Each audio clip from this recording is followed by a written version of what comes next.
Hey kids, you're listening to the internet's wettest podcast about video games, consoles, and pancakes. The SML Podcast. Prepare for the SML Podcast.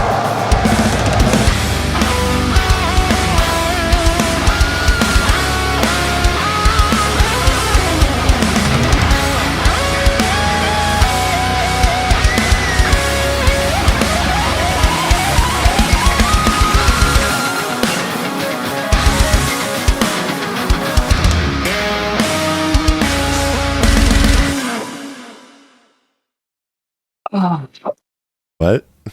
What was that? That was a kind of groan and a yawn mixed together. A gran.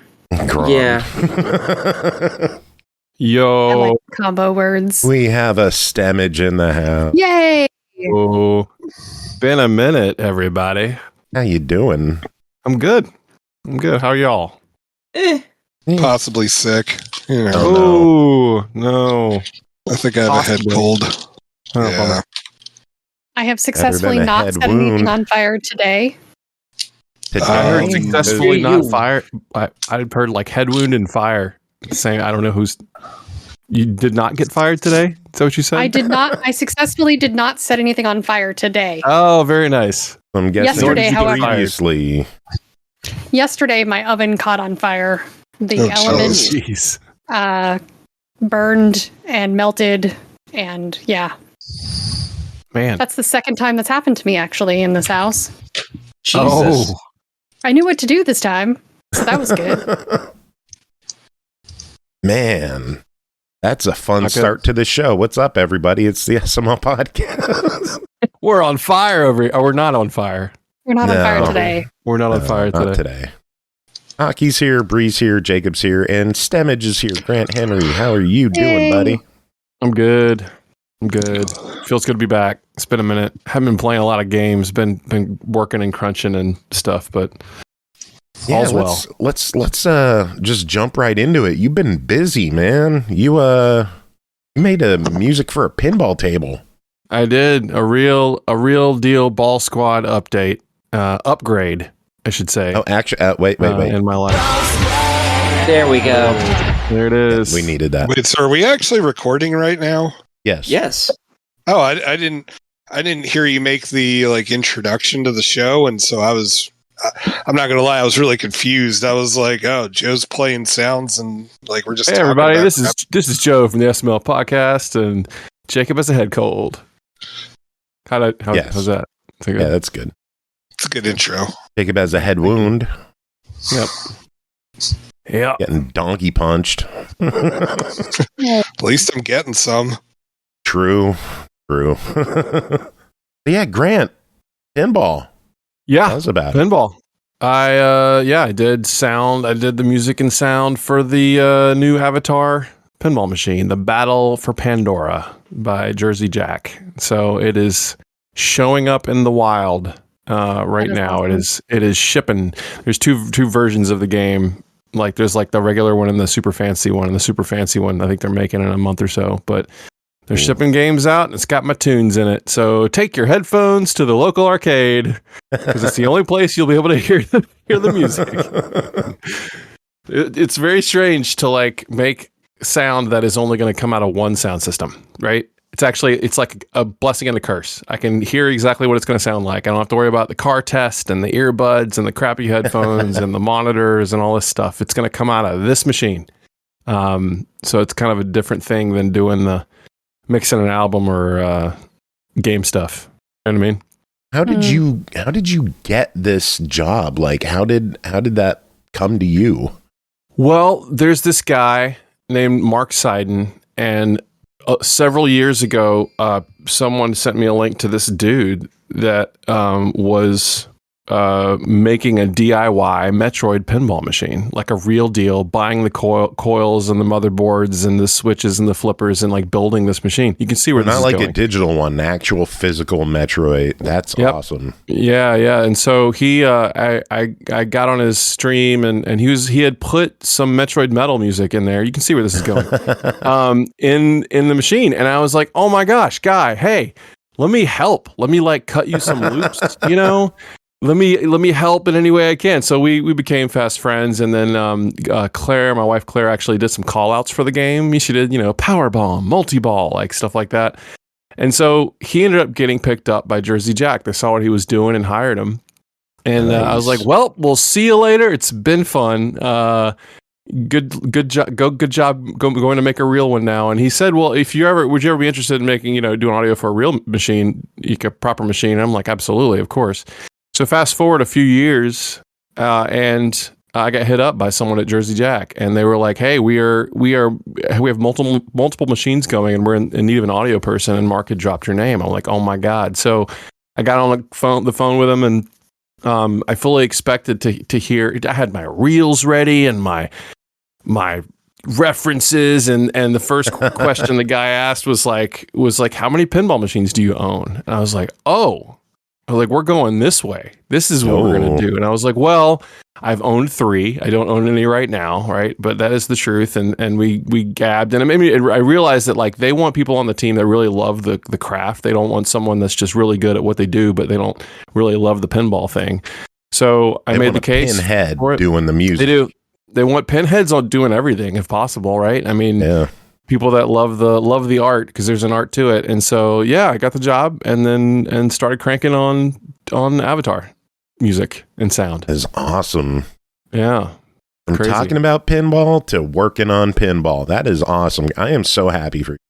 Thanks, buddy. It is a dream come true. Hopefully, my intention is to do more. So we'll see what happens. But I was going to say, are you like signed with Jersey Jack, or is this just like a freelance thing? It was absolute freelance thing. No full position or anything. Just contractor coming in, artist, and then hopefully get to do more. That we'll see how things go. But the response has been really positive with the sound package on it so far. People have been streaming it where it showed up, and I got to go out and do a little interview about it that they put in their little deep dive video when they announced it and everything. And I saw that deep dive. You're the first face that popped up in the video. Yeah, I said a bunch of things about Avatar, and they stuck me in the front, and I was like, all right, I'll take it. I did hair and makeup for the first time. That was new. Anyway, but it's been really cool, and it was really wild kind of working. It's high pressure working with like a James Horner soundtrack. It's freaking Avatar. It's James Cameron, and we did use the main motif from James Horner's, like becoming one of the people, is like the main Avatar theme, and we utilized that, had access to that, and then I just sort of went crazy with it and writing new music that fit the modes, and then I had ideas for multi-ball to kind of like zazz things up a bit, like I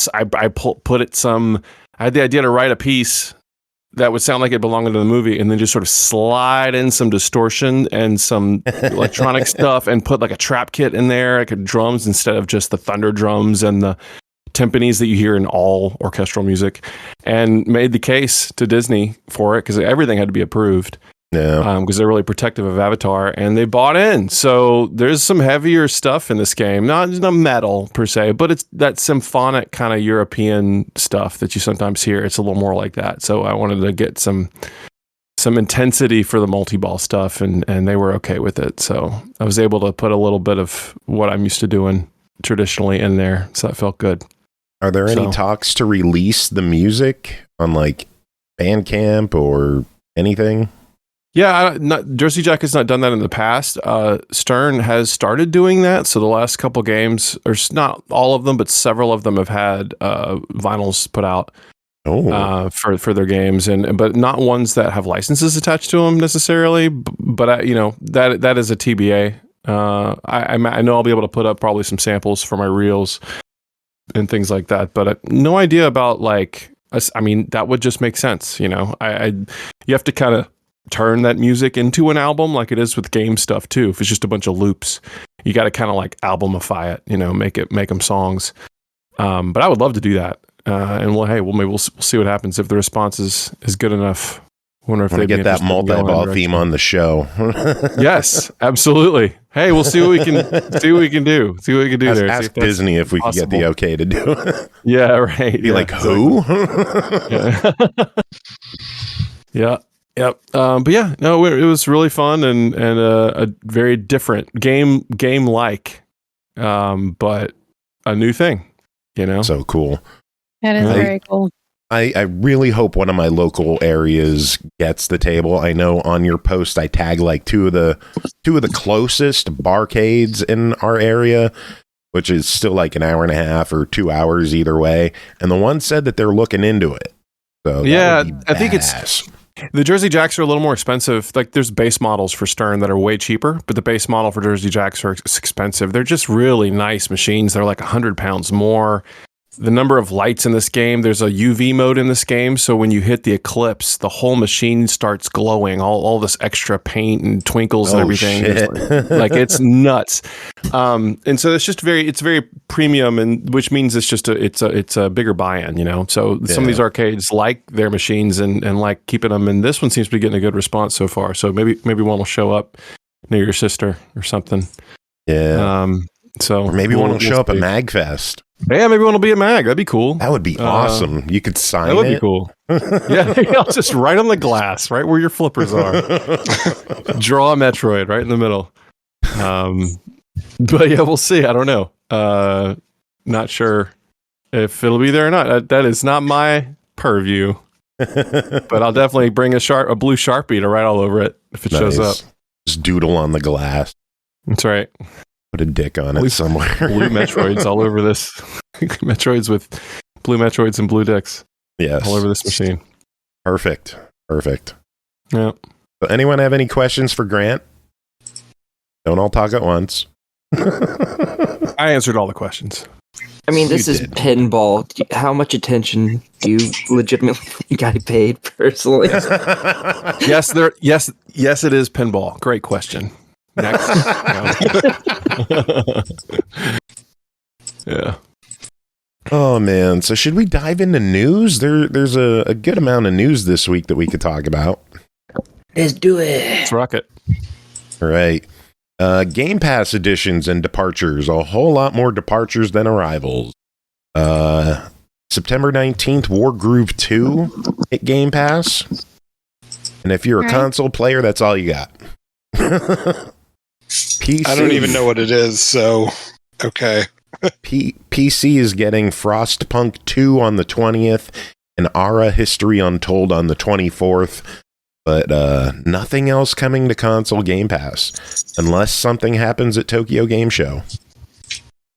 They show video games? Well, there's people speculating that the Pixel remasters might finally come to Xbox and hit Game Pass. It's just rumors and speculation, but I'd love to see it happen. I mean, they don't need to hit Game Pass. They just need to hit the console. Yeah, just fucking release.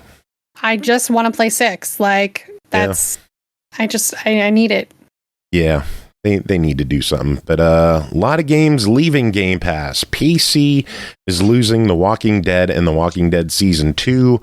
Game Preview is losing Valheim, and then we are also losing Gotham Knights, Let's Build a Zoo, Loop Hero, My Time at Porsche, Paw Patrol Grand Prix, and Phoenix Wright Ace Attorney Trilogy. I didn't even know Phoenix Wright was on there until I saw the announcement for it leaving, and now I'm super sad. That stinks. I just got into the series, and I'm like, I want to play it. Yeah. Well, you got 2 weeks. Yeah, no, I don't. Yeah, a lot of games leaving, though. I hope something happens at Tokyo Game Show, because this is a really disappointing month. When is Tokyo Game Show? I think next week. Okay. I think it's next week sometime. Dropping bits! Injury, thank you for dropping 100 biddies. Appreciate the support. Appreciate you being here. Yeah, Game Pass. That's any thoughts on Game Pass? Is anyone worried about Game Pass? Or do you think it's just a slow month?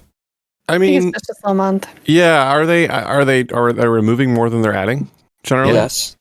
Okay, that's Yeah, but I mean, there's yeah. been times where Sony's done the same. Yeah, And I'm always mean- worried about Sony's too. because they have a lot leaving in October. PlayStation Plus losing a big chunk of games, including a bunch of Dragon Quest games. In October, they're losing Dragon Quest Builders 1 and 2, Dragon Quest Heroes 1 and 2, Dragon Quest 11S Gotham Knights as well. Little Big Planet 3, it's a fucking first-party game, what the hell? R-Type Dimensions, The Evil Within, Tukiden Kiwami, and Ultra Street Fighter 4. That's Jesus. That is a lot. But we don't know what they're adding next month. Yeah. But the State of Play, I believe, is supposed to be next week. So we might hear more about that.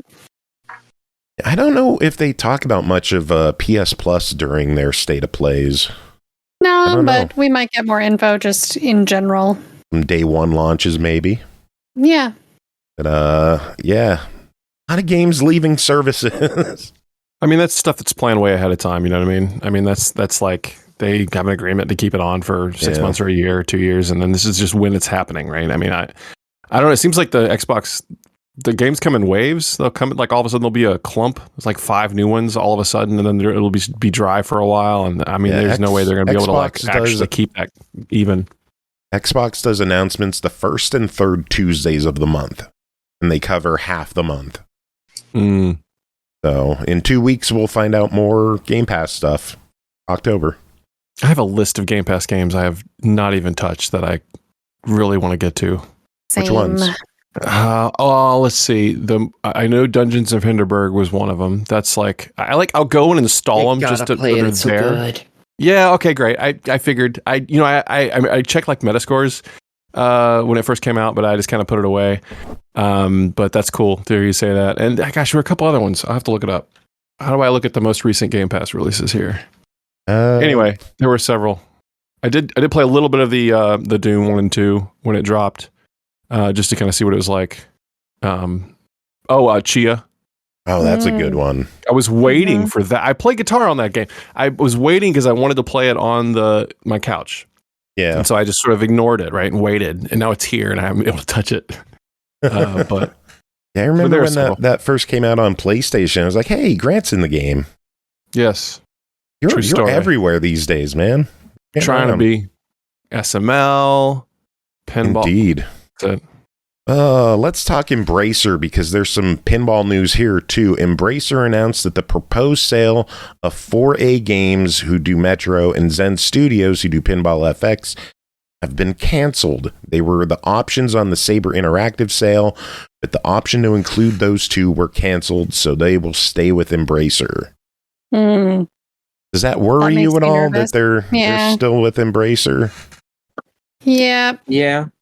I don't know how well Embracer is doing. I imagine it's still not doing well, so anyone being at Embracer, it worries me currently still. That's fair.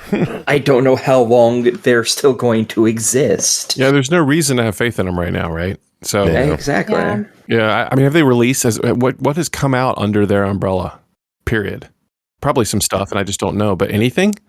Like, since they just slurped up all these companies, I mean, there's people that just do DLC all the time. Like Zen's always doing new tables and whatever. But trying to look up like an investor report or something on what they've had, because they have so many groups under them, including THQ Nordic, who is putting stuff out. Yeah. Like Timbers has a few games. So THQ side has been putting stuff out at least. But that's good.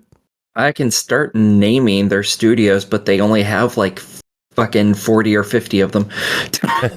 Crazy. They have 108 studios. Lord. Wow. As of June this year. So they've probably lost a few of those since then. Yeah. I know they have a handful of like umbrella companies like THQ Nordic, PlayOn, Coffee Stain. Yeah. I guess Zen and Metro are two of those now. I don't know. Zen is listed as just another studio, but yeah, under ones like THQ Nordic, there's like 20-ish that are under it. Well, let's talk more Zen news. They announced that they're going to have a new Pinball Bites video later this month, revealing a new Williams table and a new Pinball M table. Grant, what are your thoughts? M, what would it be if it's M? What's like a relevant horror something that they haven't touched yet?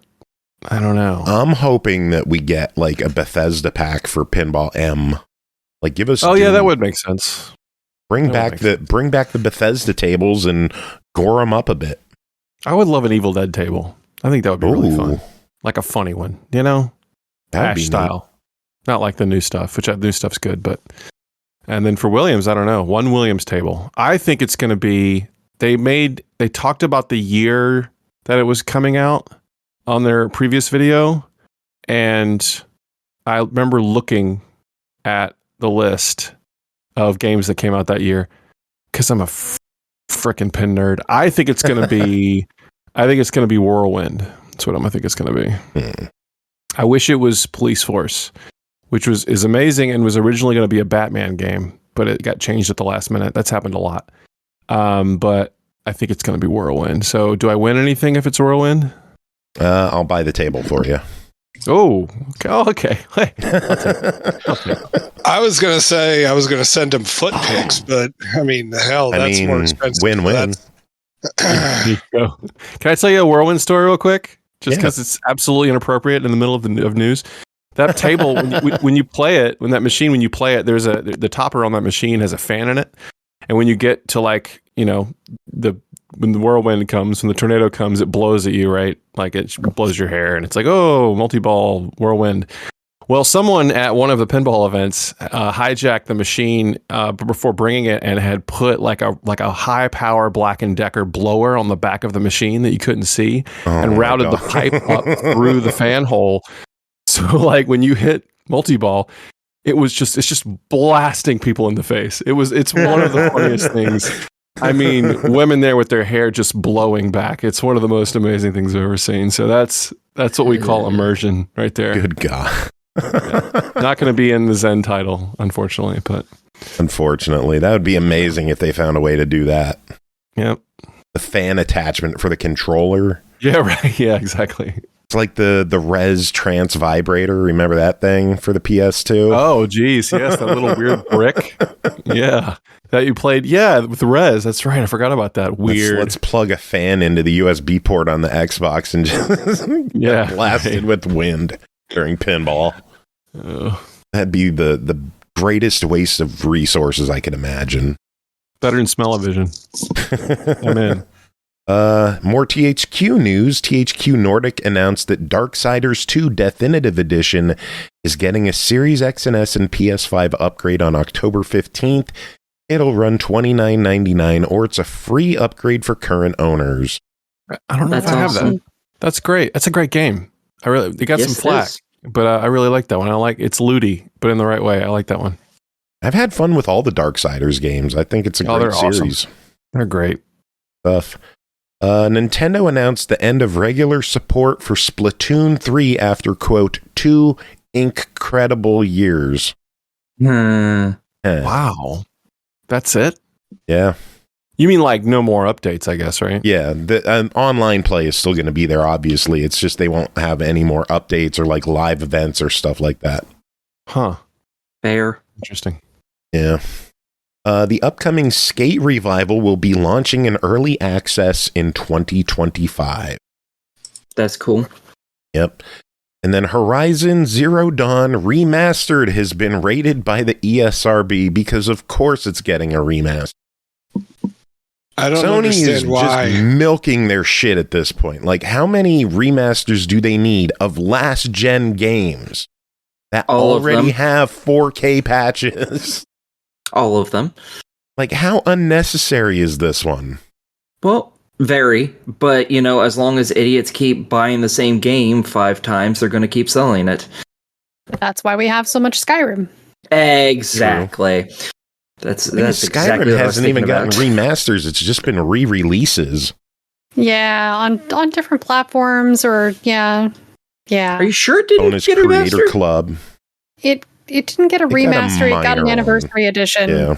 Yeah. Yeah, but that's the news I have. Aki, what do you got? I got sadnesses. The Xbox Ambassador program, for any of you who are in it, it is going away. This is their last time. And October, I think it was 15th or 19th, one or the other, it goes bye-bye permanently. It is... Ouch. Yeah. They apparently, they've decided they're just going to bring that to the community stuff for everyone to do it, and because they think everyone should just be doing what the ambassadors are doing. Oh, that's a horrible idea. Yeah. I assume they're not bringing any of the rewards with any of it either, so that kind of sucks. And they're bringing it to something called Xbox Research. I don't even know what that is. I get those in my email every now and again. We're not allowed to talk about them, but yeah, I get those in my email every now and again, so I kind of know what they're talking about. There's surveys that help them do market research on stuff, but they're geared towards community members from the ambassadors. So, yeah. Yeah, so, and rewards and stuff are all going away. So if you have any tickets, if you're part of that program, you have until 11 days. Yeah, I think they're going to be doing weekly ones until basically it's over, I believe. Yeah, or maybe just till the end of this month. Next week basically is the last week, and they're going to be doing like 15 giveaways that you can put your sweepstakes tickets into. Yeah, I just put everything into Visions of Mana because I don't have very many tickets. I've been part of this. This would have been my second one. And of course, they close it. And they probably closed it, and it's my fault. I am so sorry, everyone. Every time I join something, it closes immediately. Well, this podcast hasn't. That's because you're bad luck and you're forcing it to stay, probably. That's true. I'm willing the podcast to just stick around so I keep getting free games. Exactly. My will, my cheap ass will is so strong. Exactly. Whatever works. So yeah, you will still have access to the accessibility stuff.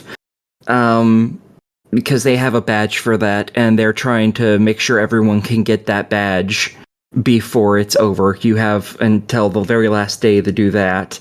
It isn't giving out any more experience. And yeah, it's really sad, because I really liked every 3 months getting a code for Xbox Game Pass Ultimate for free. That was nice, you know? Damn. Cut down a little bit of the obsessive cost of the shit, and now that's going away, and that makes me very sad. I really appreciated that. No.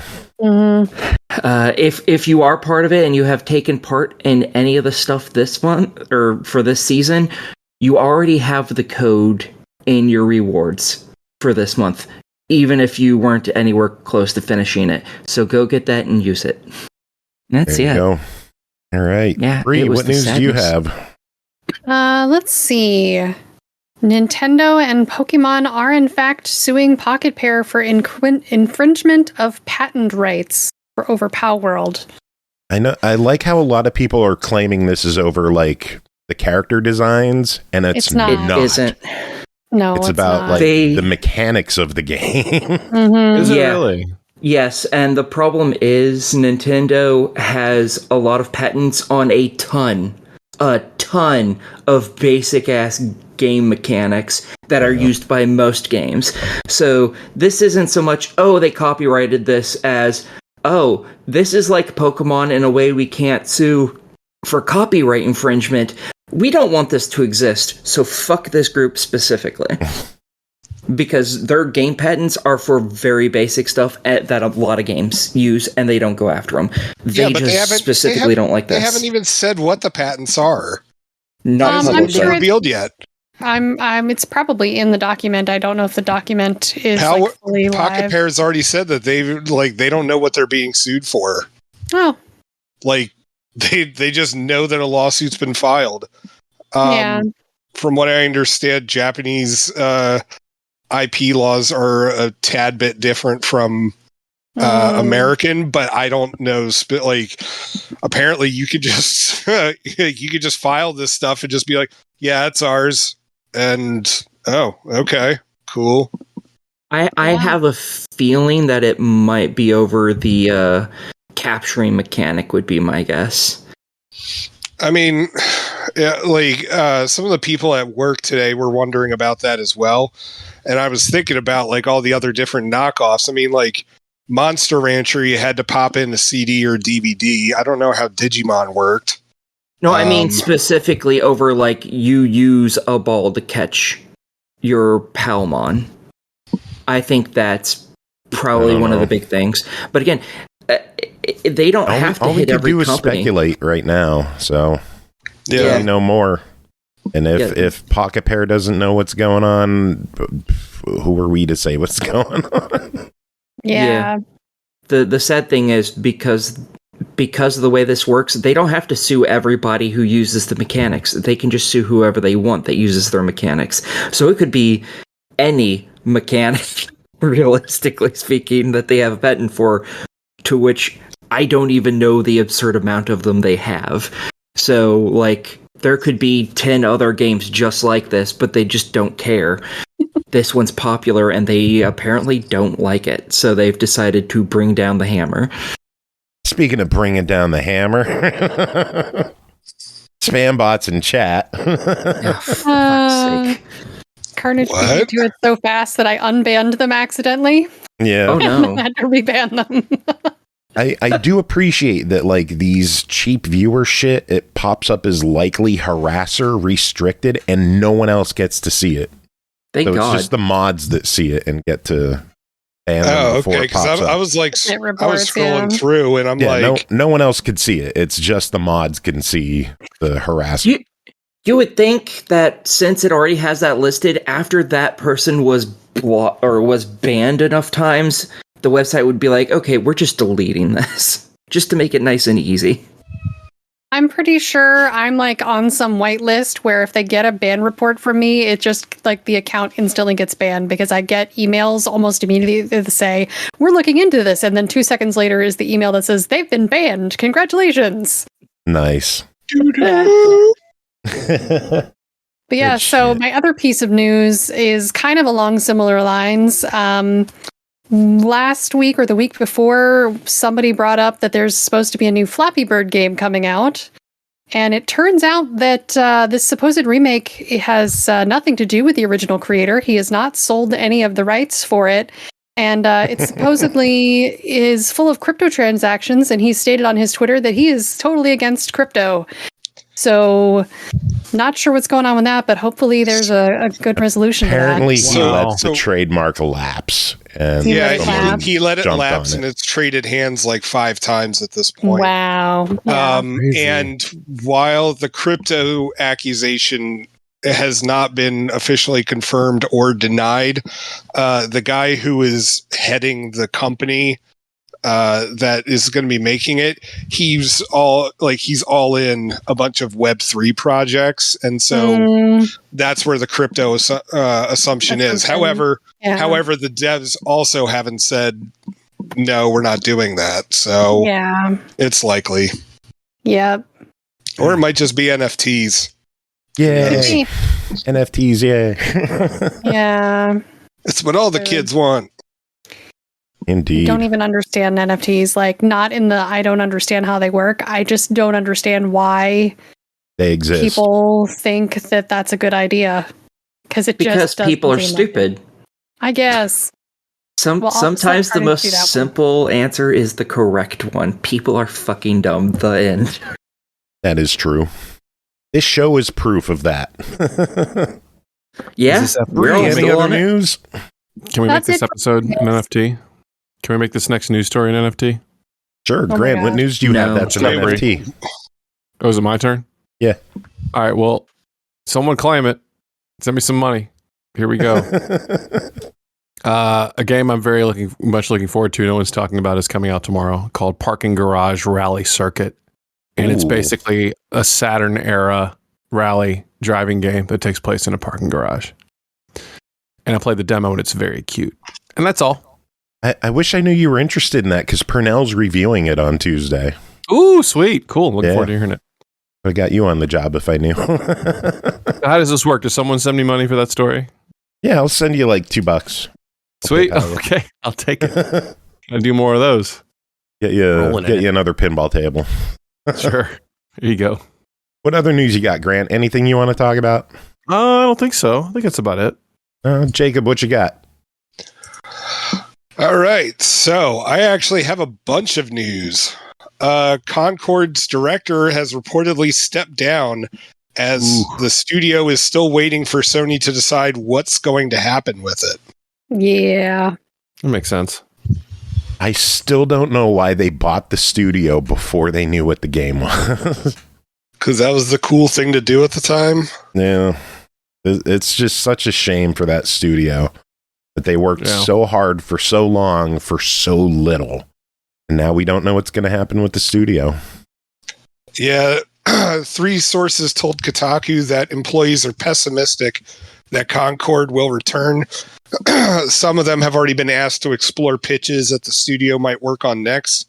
And some also believe mass layoffs are also coming. That wouldn't shock me. Oh yeah, I totally believe that. Do you guys think that if it had come out for free and it was just without, like with microtransactions, then and not for purchase, that it would have had some life? Maybe if it was for free. Bit. Whoa. Hold on. So for free without purchases? No, with microtransactions like Fortnite. Oh, A little bit. I mean, like it was a buyable game, right? You pay money for it, and then they tack on stuff, right? I don't think there were microtransactions in the. I thought. Well, there would have been eventually. Maybe there weren't now, but like to get people in the door, people. I just think it feels like the kind of game that would be like that. You know, they could have gone that direction, or maybe that's something they could do. They could bring it back and make it free to play as a second try. I mean, I don't know. Who knows? It's probably that's the theory that everyone has for it, that it's going to get reworked as a free to play. I guess we'll see. No. But bouncing off of that news, Bungie's Marathon reboot will supposedly still cost $40 despite Concord flopping. And because apparently at this point, to make the ship date, it is too damn late for them to change it to a free to play. Like they've thrown too much money into it. It's too far along. I think they said it's coming April. Wow. Let me check. It's coming out next year. But that's not sounding good either. I mean, I'm not gonna lie. I was looking forward to it, and then I saw the trailer, and I mean, the trailer looks cool, but I couldn't give a Texas shit about it. Like extraction shooters. Yeah. Like, you know, the first one was essentially Doom, except you could aim up and down. So, you know, whatever. Okay, Kingdom Hearts 4 is going to lead to a series conclusion. So allegedly. Well, that's what he said. Yeah. I don't know if I believe only him. A few years left until I retire, so I must decide whether to retire first or finish the series first. But he's developing Kingdom Hearts 4 with the intention of it being a story that will be completed. I thought the story was already completed. No, it's Disney. There's money to be made. Yeah. Speaking of Disney and theoretical money to be made, Disney Mirrorverse. We hardly knew ya. If you recall, it was a mobile gacha game that they had released about 2 years ago, and to get hype for it, they actually had Todd McFarlane's action figure company make all of these action figures, and I think he actually designed like how the characters would look and stuff like that. And so you had Sully from Monsters Inc. dressed up in this like kind of like sci-fi knight armor. Oh shoot! You had one. Belle was like a mage. kind of character. And apparently Kermit the Frog was a banjo swinging Swamp King. But the designs look cool, but those action figures quickly went on clearance and over into Ollie's bargain outlet. And to be honest, I didn't even know that the game had actually released. I thought it was just like, I thought it had been kept getting pushed back. But apparently it's been around for 2 years, and the game servers will shut down on December 16th, 2024. The story will get finished, but yeah. So you talking about it is more than I ever knew about it. Yeah, I'm not I mean, and the thing is that the only reason why I even knew about it is because I go into the toy aisle, like at Target and Walmart with my kids. Like, and so I saw the action figures and like, they look cool, but like my wife's going to kill me if I bring home more shit. So, what other news you got? Okay, the devs of Bug Snacks are having an issue thanks to AI. This story's funny as hell. Google's AI keeps insisting that a Bug Snack sequel is coming out next month. The devs aren't actually making it. Oh my gosh. There is no Bug Snack sequel. Yeah, it doesn't exist. Bug Snacks in the city. Fucking AI is, oh my god. Garbage. Yeah. Yeah. Googling Bug Snacks 2 release date gives you the information. Bug Snacks 2, The City, is an American puzzle game developed by Young Horses and being released on October 15th, 2024. But it's not. Yeah. Because it doesn't exist. Apparently, it's all come because of Idea Wiki, where people could just write whatever damn rumors that they want, and it's whatever. Funnily enough, I actually knew about this place beforehand because I forget what I had to look up related to Outright Games, and I found like all of these like fake Outright Games that's like this one dude had made. It was like Bubble Guppies and stuff like that, or like a bunch of like Nick Jr. games. And I had asked Stevie, who's like head of, who does all the communication with us, the brand ambassadors. He's like, yeah, that's just an over-enthusiastic fan. And he had like a smile emoji that I was just like, that was a very diplomatic answer. Anywho. Yeah. This actually just got announced 15 minutes before the show.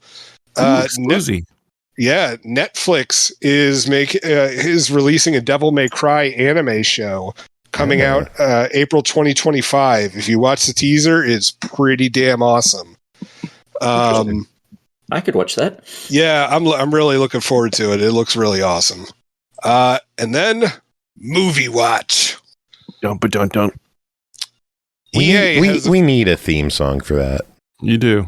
You say that every time, and you still haven't made one. How am I gonna make one? Yeah, he's not musically inclined. It's Movie Watch. There. There we go. Actually, yeah, that was it right there. Please cut that. Please. Yeah, that's now the Movie Watch theme. Send it to me and let me augment it. Please. We're done. Anyway. It's just Grant on a kazoo in the background. I'm just this hype man, like, yeah, boy. Yeah. What? Limp Bizkit. All right, what were you saying? It's Movie Watch. There. So EA has officially announced that The Sims is going to be getting a film adaptation. It's going to be done through Lucky Chap, which also did Barbie, and the director of Loki, Kate Herron, is going to be making it. Other than that, there's nothing else really. Something about freezer bunnies. I never played it, so I don't know. But the Watch Dogs movie has finally finished filming. Why? Ooh, sorry. Interesting. I don't know. That's the proper reaction. The best thing is that like nobody even knew it was getting filmed. Wow. So yeah. Okay. Yeah. All right. So that's pretty much that. And the last thing, of course, it wouldn't be the same if I didn't have some Sonic movie watch. So, if you go see Transformers 1 tomorrow morning at the first showing at your local movie theater, this is going to be 9:20, because both films are being released by Paramount and reviews of Transformers 1 has not been kind so far. To get butts in the seats and get everybody excited about Sonic the Hedgehog 3, if you go see it, the first 300 people at various theaters will get an exclusive Shadow the Hedgehog poster, which is looking pretty damn awesome. And then on top of it, Keanu Reeves signed a bunch of them. Whoa. Nice. And they will be randomly inserted throughout. Oh, I forgot he was in it. That's right. Yep. Forgot. Wow. So if you're not doing anything tomorrow, go see that early morning showing. Oh, we know what you're doing. Whoa. Nah, I gotta work. Also, I'm just, what am I gonna do? That Transformers 1 movie is 86% on Rotten Tomatoes. That's better than I thought it would be. That's not bad. Oh, really? Yeah, 86. Early That's reviews were not good. interesting. Yeah, it's. I feel like movies like this are always kind of a mixed bag. Let me see how many.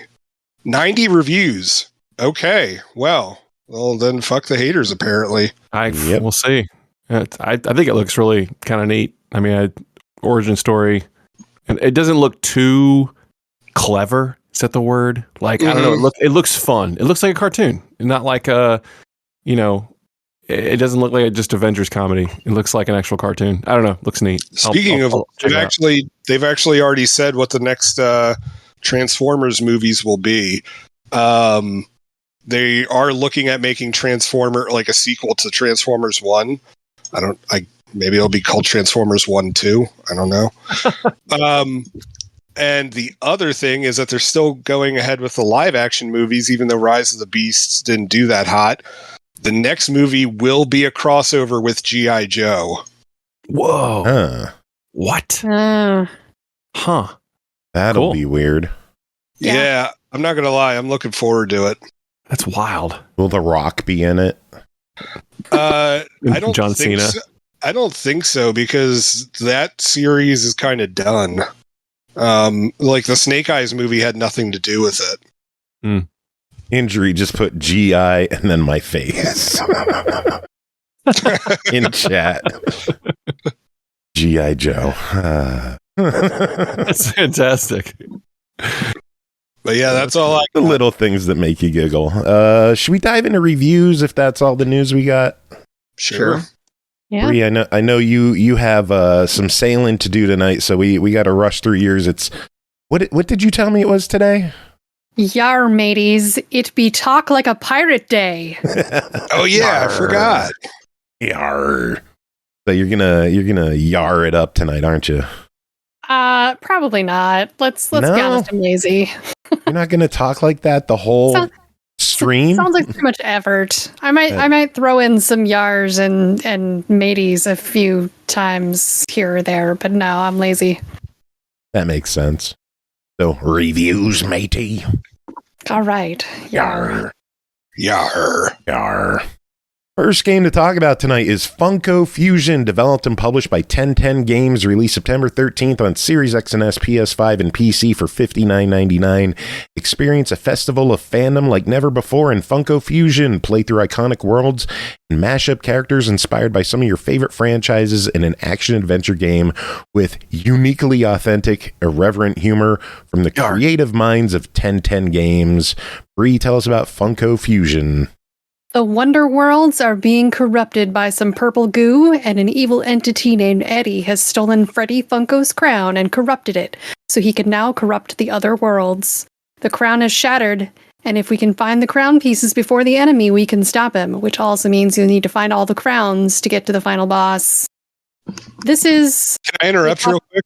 Yes. So is that just the plot? Or is there like an overarching like strategy to this where theoretically there's a bad ending.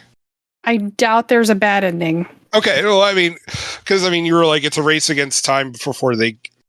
Okay, yeah, continue. I'm just setting up the plot. Yeah, I'm giving this game more credit than apparently I should. Oh. All right, so this is a pop culture and nostalgia fun fest featuring.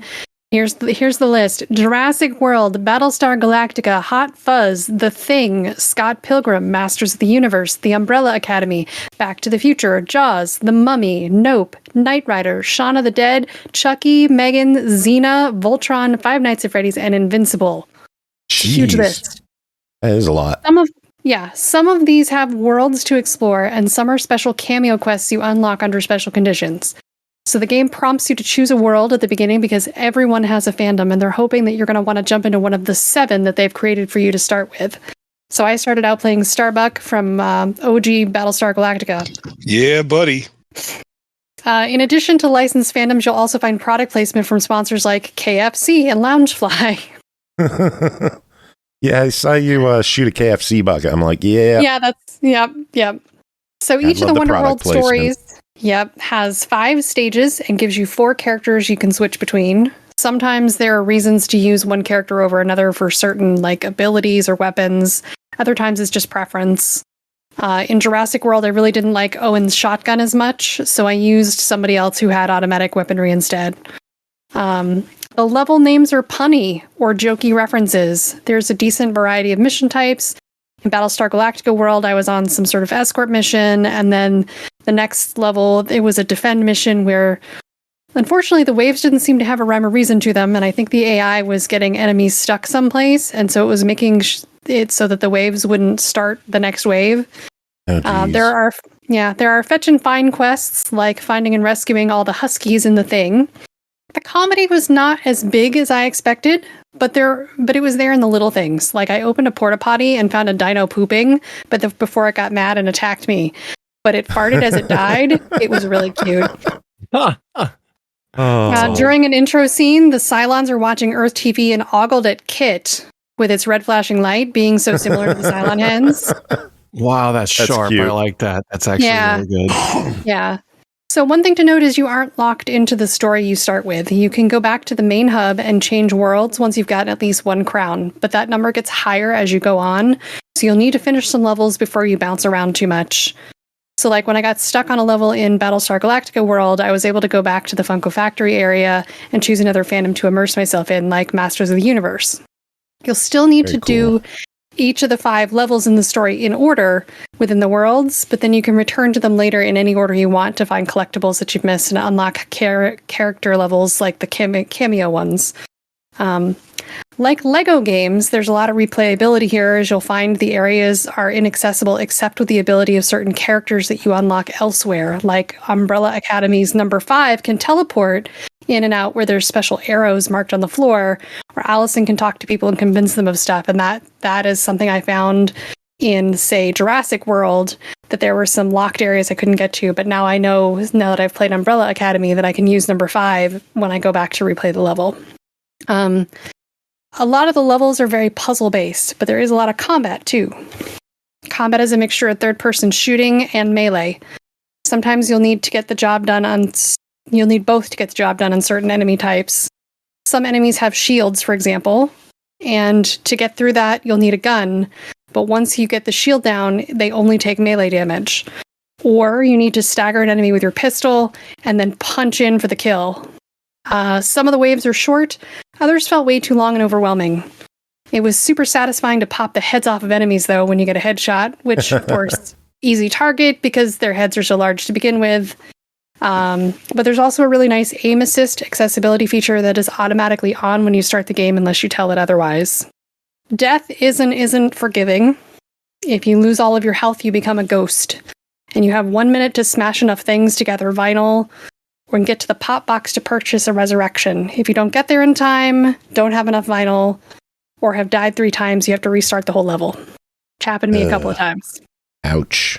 Part of that was because I didn't get any tutorial explaining to me how resurrection worked, and I eventually figured it out. You collect currency called vinyl. You can use it to revive yourself, as I just mentioned. You can buy from special chests, make things in machines like special tools and weapons and health items. You can beat up or break just about everything to get some vinyl. Like there are chests all around as well that have different items and vinyl in it for you. You start every level fresh with no vinyl and full health. You get a gold crown when you complete the level. There are additional silver crowns you can find or purchase within each level that you can use for unlocking additional characters at the factory hub. And then any vinyl unused at the end of a level gets banked for later. Graphically, the game is beautiful. They've created fun cartoon mixed with realism worlds to match the vinyl pop characters and their stories. You have the choice to switch between performance and fidelity in the options menu. There are weather effects where appropriate. The landscapes feel full and detailed. Jurassic World was gorgeous. The water was fabulous. There's reflections in glass. The textures of stone and things were stunning. And of course, the pop vinyls themselves are amazing. The Funko Pops don't really change expressions, though, outside of some eyebrow movement, nor do they have voices. Just like in the old LEGO games, they kind of mumble. And this sometimes ruined the vibe of a cool cutscene, unfortunately. Other times, there were speech bubbles. Like the dinos screeching was super comical. They're just like running at you in a little speech bubble. Screech! The audio and music is well done. Sometimes the familiar music and ambient sounds are totally what makes the scene. I also totally got like muted audio in my VOD last night because apparently a lot of that. Yeah. Yeah. I was warned about one of them and not apparently more things have copyright on them. So there's some very good music in there. Now, does there give you an option to like switch over to like non-copyrighted music? Yeah, no, there is no streamer mode. And they just warn you with the game, like if you're streaming it, just like you might have to turn the audio down on certain things. But there is a lot of detail to the game too, like little things you find coming out of a trash can. There are different collectibles, like Cylon toasters. They're actually toasters that have like the little, and you have to shoot them. But yeah, there's different collectibles in every level. Sometimes they made sense. Other times I was baffled as to why I was collecting them. But I'm guessing some of them were either some kind of Easter egg I just didn't get the reference to, like the eggplants on Caprica. Or they were just, one of them was like a Funko Pop character that I was unfamiliar with until I looked it up in Battlestar Galactica World, and it was just them, putting something in there. So sometimes they made sense to the IP, and other times they were just sort of like something different to have you collect each level. There are other universal collectibles like the KFC buckets, Lost Amber, and parts of a Funko called Foxo that you meet in the intro. I believe if you find all the amber, you get to unlock the John Hammond pop. Nice. There is a tutorial of sorts. It has some cool cinematic boss fight. It showed me how to do real basic stuff, use the machines, but there was little taught about how to attack or revive, or that certain enemies require special types of damage. I felt like the game, being built out of pop culture, relied on your knowledge of other video games to suss out what you were supposed to be doing. This was frustrating at times, and I felt like I got stuck trying to like solve environmental puzzles. Or once I figured out the thing I was supposed to be doing, like firing into a triangle-shaped crystal to open a triangle-shaped lock, I figured easy. But then I couldn't find the square-shaped crystal to open the square lock, and I got stuck again. So this game had like a bit of a learning curve to it, and some of the lessons that you learn in some worlds help you know what to do in other worlds, but there's no rhyme or reason to like you playing them in any specific order. So some of the how you learn things was just not very well done. Finally figuring out things, though, felt really rewarding. But the time it took to figure some of them out left me feeling like frustrated. The achievement list is a little grindy. You'll need to find all the collectibles. And rack up a whopping 5 million vinyl. Ooh. Good news. The achievement tracker works. Oh, thank God. Too many games don't use the achievement tracker. Yeah. I agree 100%. So, to kind of sum up here, there are a lot of good things going for the game. A lot of gameplay, cutscenes, and collecting remind me of the LEGO games in a good way. The franchises they chose to make stories out of feel more adult and appealing to the nostalgia of an older audience. So I didn't feel like I was playing a kid's game, but the game was somewhat friendly to a younger audience in that it didn't have a lot of blood. It just had like vinyl confetti, and like the dinos would have a little speech bubble showing them sleeping as like before their bodies vanished. So that was kind of cute. There was like one scene in the thing where like he gets a spike through his head and there was like maybe like a drip of red, but like it was so brief. It was pretty minor. So like if you had kids like walk in the room, not gonna like freak out. There are some downsides. The game does not hold your hand, and a lot of the puzzle mechanics you'll have to sort out for yourself. There are some balance issues with some of the enemy waves. There were noticeable freezes or stutters during some cutscenes and transitions. Enemies would get stuck in the environment, or I had a key character like Luther from Umbrella Academy got stuck on an indestructible piece of terrain in an escort mission, and I had to start over. Sometimes gameplay and puzzles were slow and boring trying to figure out what the heck I was supposed to be doing because of the lack of tutorial or signposts. So I had higher hopes for this one, but I still had a really good time with it. And it's time for... Did you run into crashes? Because I did not run into any crashes. Kotaku has a review up that, or a quote unquote review. Theirs was the PC version, I noticed. They said they had 20 soft locks. Wow. Jeez. In 10 hours of play. Jesus. I did not run into anything like that. I did not run into any progression loss. So that seems to be a PC issue. Well, I will say this. There, at least on Xbox, there was already a 9.7 gig update on Wednesday. So there's already been patches to the game since launch, and the devs seem eager to patch and update, which is a good thing. Yeah. So I mean, I would kind of expect them to be, because this is the kind of game that lends itself to DLC. Yeah. So it really does. Which and, let me go ahead. I was going to say, it worries me because the only DLC out right now is the pre-ordered DLC, which was The Walking Dead, which is 2 characters with an alternate costume, and it's $10 for 2 characters. Yeah.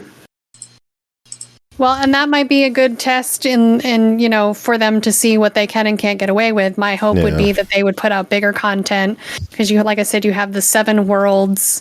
And just to like clarify what those are, the 7 worlds are Jurassic World, Battlestar Galactica, Hot Fuzz, The Thing, Scott Pilgrim, Masters of the Universe, and the Umbrella Academy.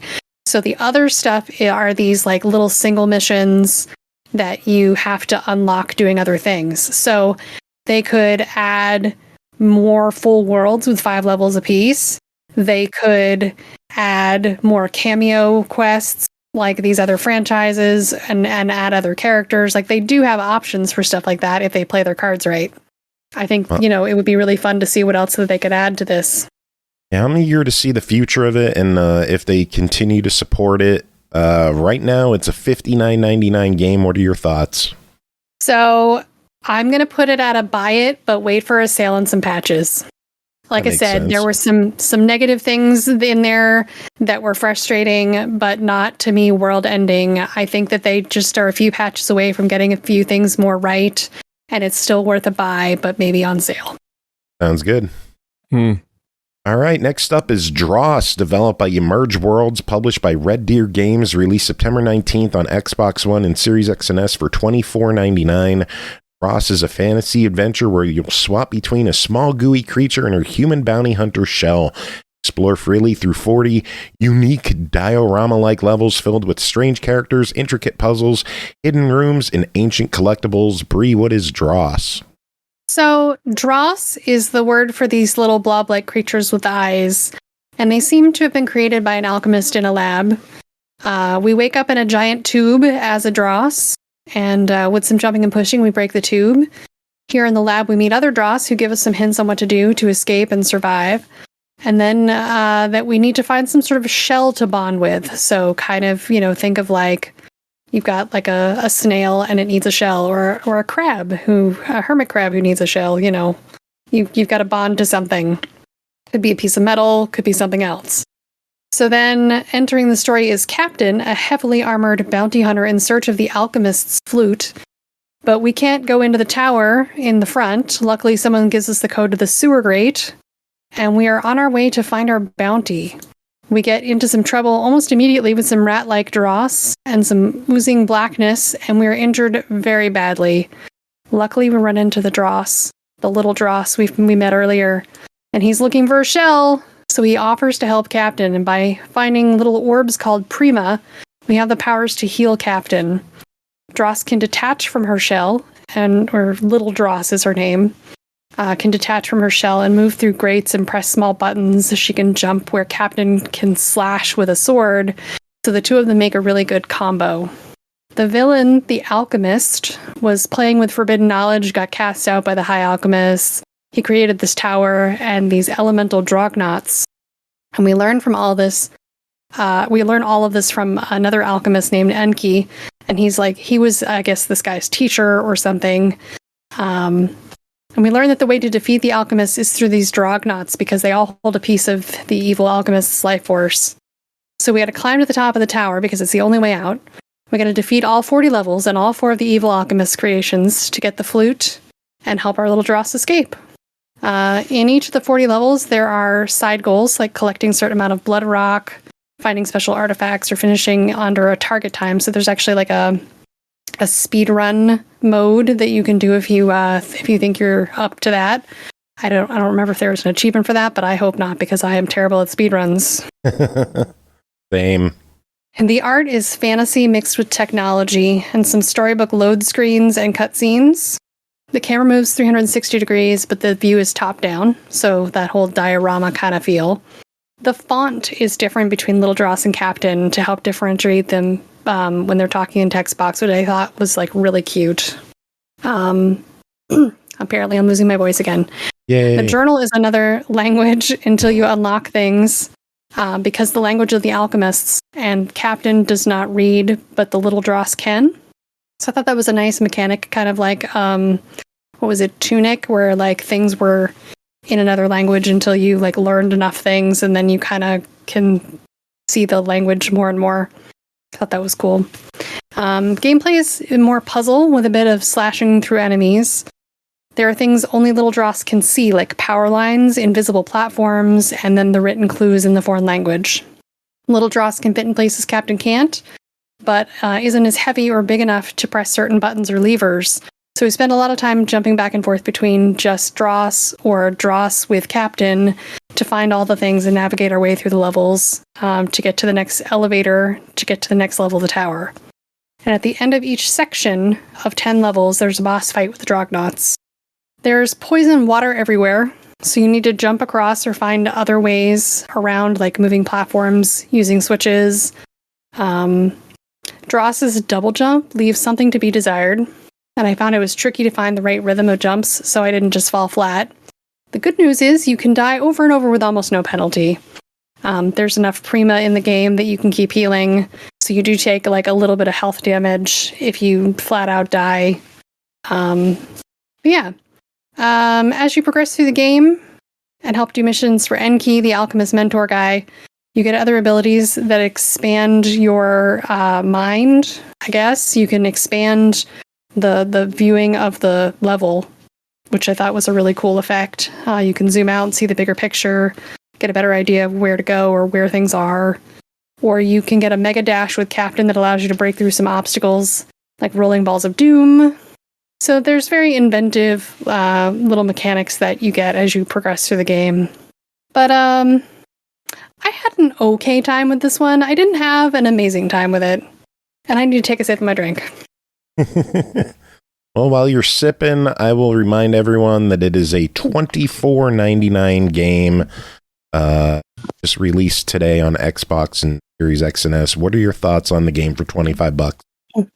So I'm going to put this in a try it. I found the jumping to be irritating at times, and solving puzzles sometimes felt like a bit of luck instead of logic or observation. I love the concept of the two characters working together with different abilities. I thought the world was really interesting, but I didn't find the gameplay as engaging as I wanted it to be. I think the price is good for the amount of content, but I just didn't have as much fun as I thought I should. That's fair. All right, next up, Paper Ghost Stories, Third Eye Open, developed by Cellar Vault Games, published by Chorus Worldwide Games, released September 5th on Series X and S, Switch, and PS5 for $16.99. Third Eye Open is a coming-of-age story about a young girl with the ability to see spirits. Will this burgeoning power be a blessing or a curse? Will you be able to save your family and unravel the mystery at the heart of the adventure? Bri, tell us about Paper Ghost Stories, Third Eye Opening. So one of the first things to note about the sequel is that the original game Paper Ghost Story 7 PM was delisted prior to the release of the game to avoid confusion. So while you'll be missing out on achievements, you won't be missing out on any of the story if you pick this game up because it includes both games in one. Third Eye Open has a chapter select for the 11 chapters it contains, making this a much bigger game than the original. Third Eye Open features 6-year-old Ting, who is a medium of sorts, and that does not lead to a semi-charmed life. Sorry, little third eye blind joke. Yeah, couldn't resist. It's 2005, and we've just moved into a new house, and we almost immediately meet a ghost girl named Shu. Everyone naturally talks behind Ting's back about the imaginary friend because no one else can see this ghost. We go on a community camping trip, we get to know the neighbors better, and the other jerk kids decide to peer pressure you and the one nice kid into going in the forest at night to look for a missing hiker. But this is a spooky game, if you remember. So you've been warned with some spooky camp stories about the ghosts in the woods, where I ran into an infuriating stealth section. But we'll get back to the story. The art style is, as you might guess, a cut paper aesthetic. It's as if you were animating a bunch of paper dolls and set pieces, and it's pretty. The gameplay is similar to a visual novel with some other elements thrown in. Paper Ghost Stories is a slice of life mixed with narrative horror. There are some QuickTime events with conversation choices. There's a little mini game where you make kebabs for the campers. There are other elements like stealth and exploration that help break up some of the massive reading you'll do while you're navigating the story. Some other QuickTime events, like I had to sneak around at like preschool. Everyone's taking a nap and you like break out and you have to like press the button at the right time, so you're like tiptoeing in between all the little beds on the floor. And if you mess those QuickTime events up, no big deal, you just start over. But some of them were a little frustrating because they kind of just like throw them at you like with no warning. The language is broken English as a point of authenticity to its Malaysian and Chinese roots in both myth and culture. And the text boxes offer some informational footnotes to explain certain words or concepts, like ayo being a common sound of frustration. Ayo.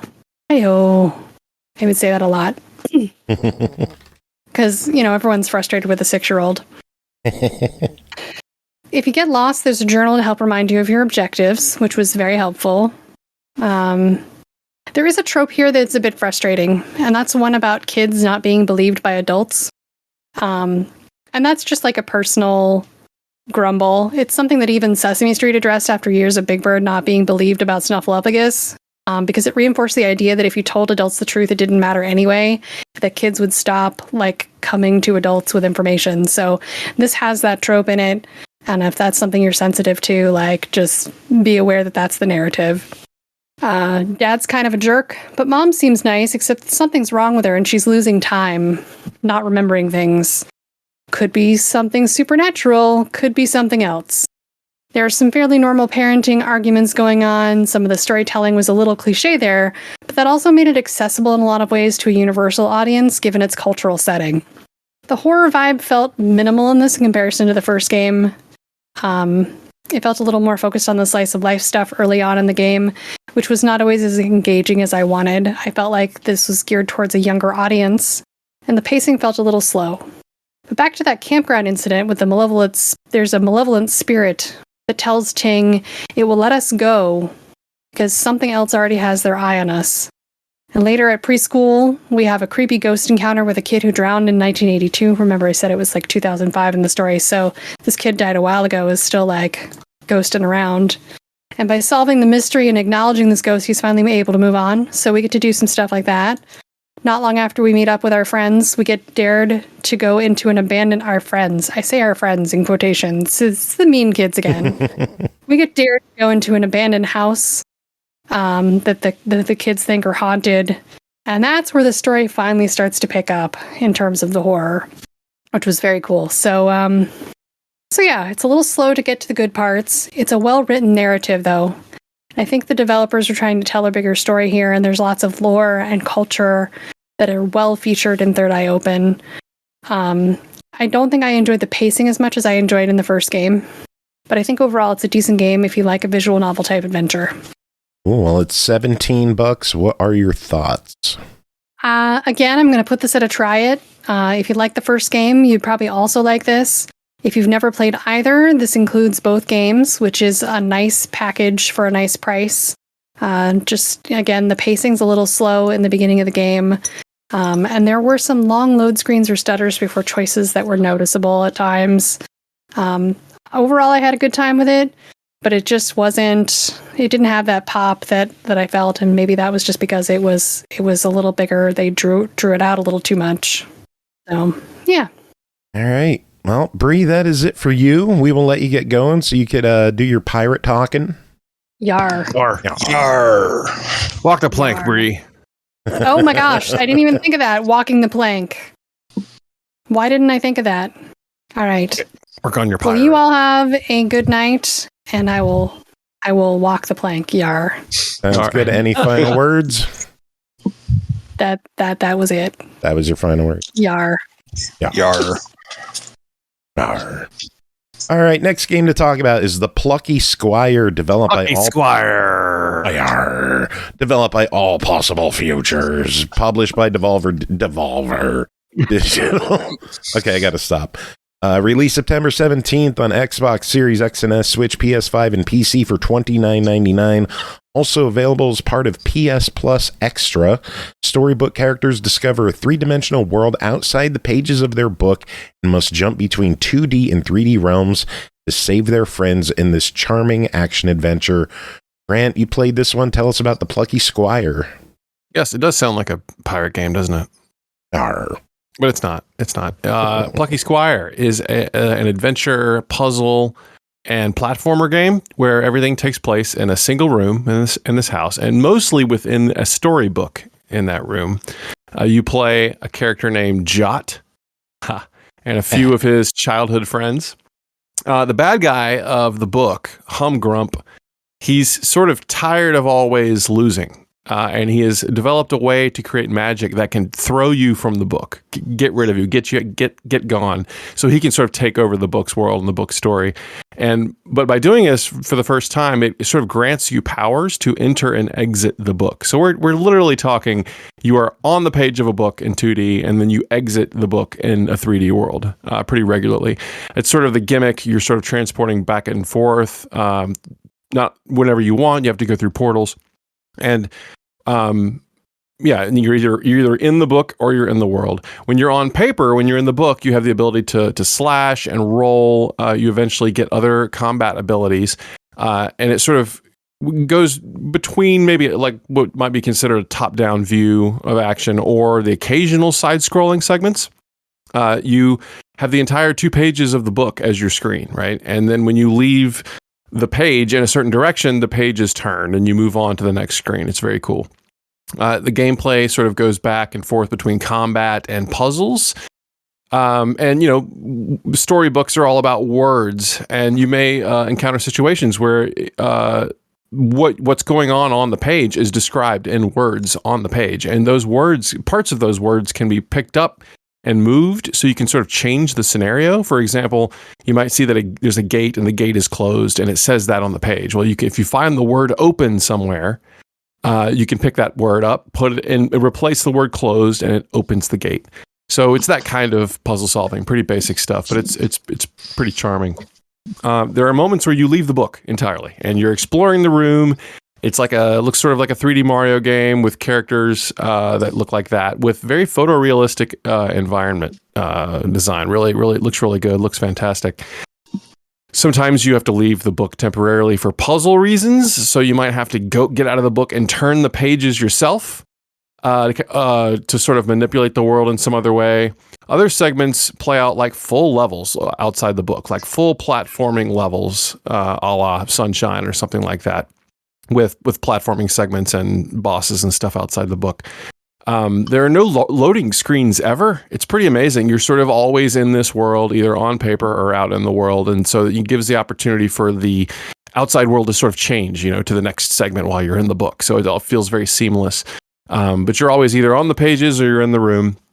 I wouldn't say there's an upgrade tree really, but there are upgrades with a single currency you get from slashing bushes and defeating enemies. But it's mostly upgrades to combat. And some of the page turns are pretty cool. The way it handles cutscenes is you'll turn the page and then there'll be just this huge drawing cutscenes, this really cool narrator, and he'll sort of like give you a little bit of break in the story and tell you what's going on, and the page turns and you're back in the action. I thought the writing is fantastic. It's very funny. There's a lot of it in this game. It's a very talky game. It doesn't really get in the way, and you can skip through stuff pretty quickly, but lots of writing, lots of stop and go. Characters are sort of always talking.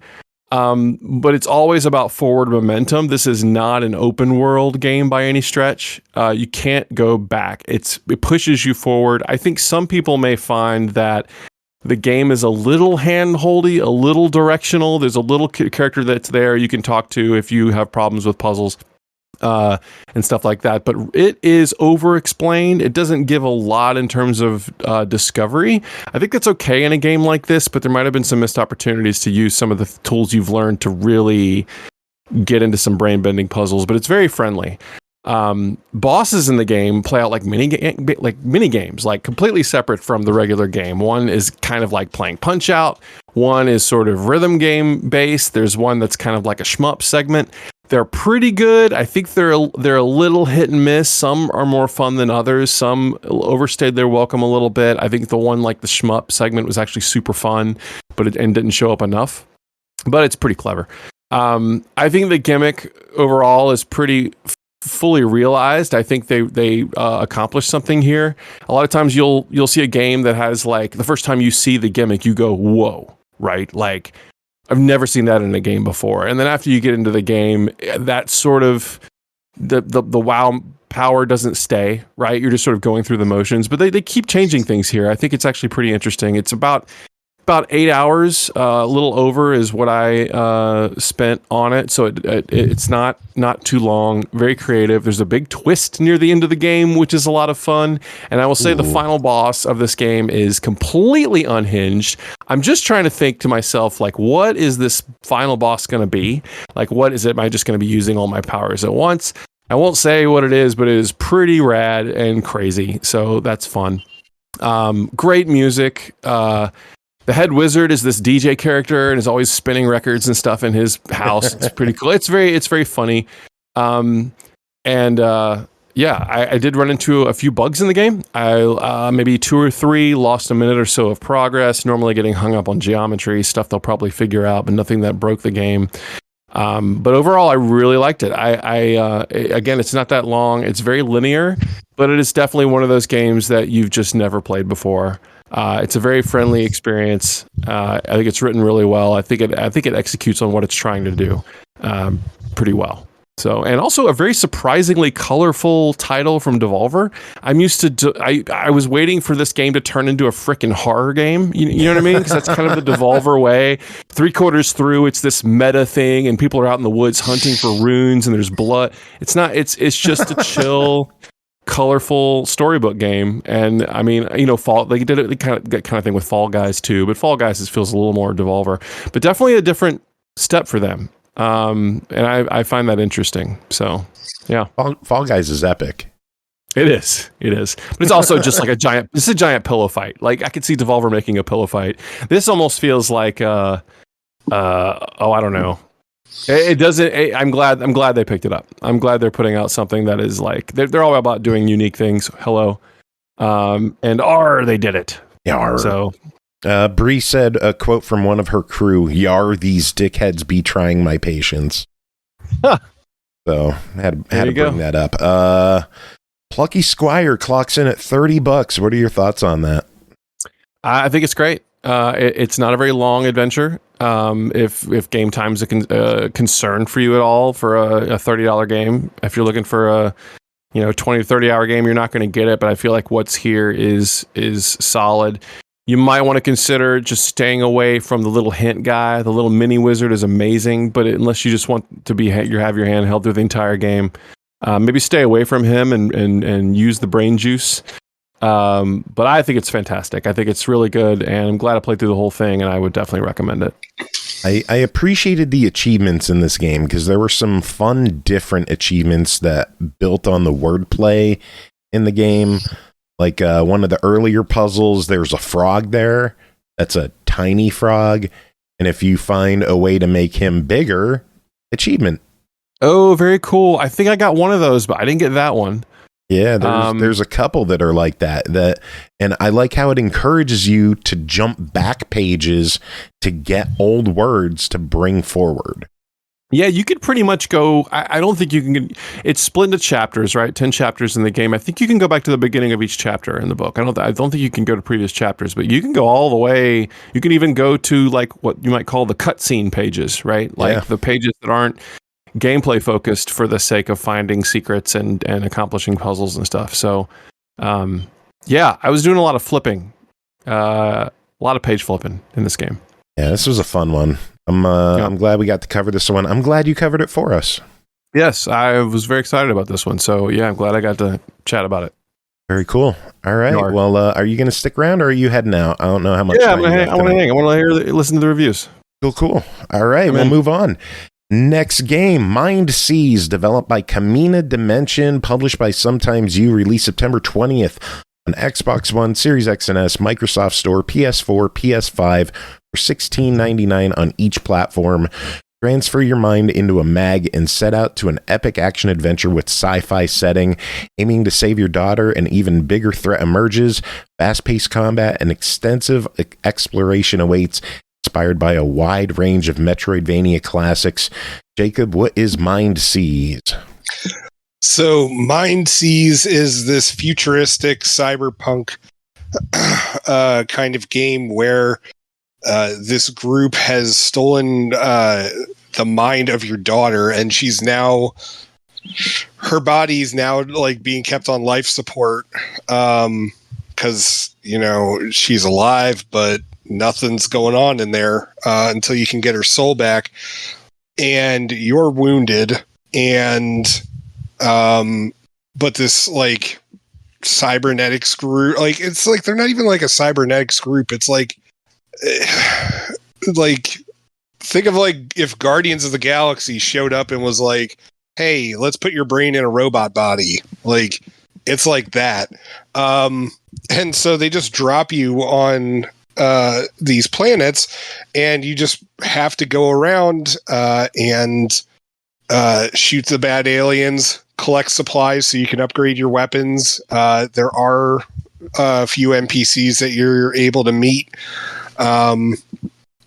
And most of them, like, they just help you along your way in various ways, usually also by upgrading your stuff. And then you, because these ne'er-do-wells that you've shacked up with are a bunch of bounty hunters, you also have to go after specific aliens, robots, whatever the heck you want to call them.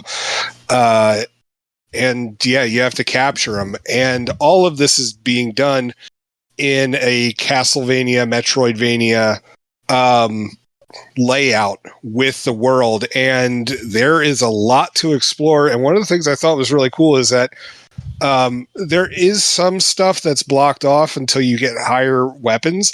But for the most part, you can just wander around as much as you want. Like, I mean, you're going to get fucked by some of pretty much. I mean, you're going to get fucked by some of these bosses if you're not leveled up before you wander into their territory. But like, as long as you're quick enough on the buttons, like you can get around a decent amount, and it's awesome. Like exploring the place, like there's secret tunnels, like I mean, they're not like tree houses, but like, platforms up in the trees that you can explore. And as you shoot down these various animals or robots, whatever, that's coming after you, there's like a little guide that gets updated as well. And it's just, there was a lot of time and effort that got put into this game. Like, it looks beautiful. And it's a lot of fun too. Cool 16-bit looking pixel art to it. It's a really good looking game. I like the visual style to it. Yeah, I was having a little bit of an issue, like aiming the gun, because like sometimes you have to aim it up or diagonally. And I was having some issue with that at times, but is it twin stick aiming or is it just single analog aim? It's single analog. I don't know if you could change it, and thank God there's an easy mode that you can fire up from the options menu, because I needed that. But yeah, it's just like, I mean, I got my ass kicked repeatedly, and the game just beams you down in a new robot body. But it's a lot of fun. Like I was expecting a lesser game, and I was really surprised with what we got. Cool. Well, this one is a $16.99 game. It's a little more expensive for a sometimes you title, but it looks like the production values and everything else is significantly higher than some of the lower indie stuff that they've done. Is the $17 worth it?